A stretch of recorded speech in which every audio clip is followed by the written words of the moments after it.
Ongi etorri podcastaren bigarren atalera.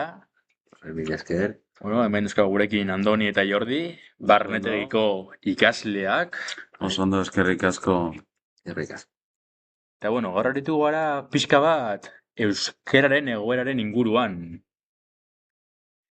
Zuek orain, euskaldun berriak zarete, ezta? Bai.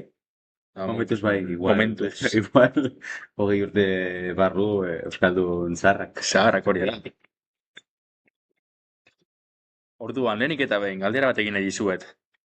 Zuek nola ikusten duzue gaur egun euskararen egoera, kalean?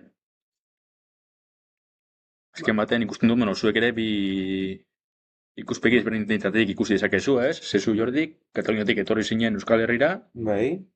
eta zu Andoni hemen jaio zinen, ezta Euskal Herrian? Baina, gaztelaniaz. Hitz egin duzu horregatik.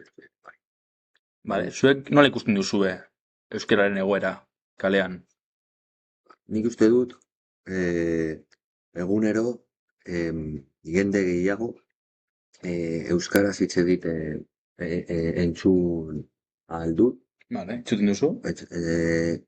Eta, bere hizkuntza da, eta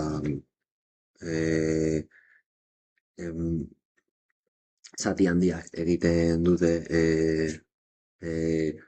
euskara handia egotea. Euskara handitzeko bai. Vale.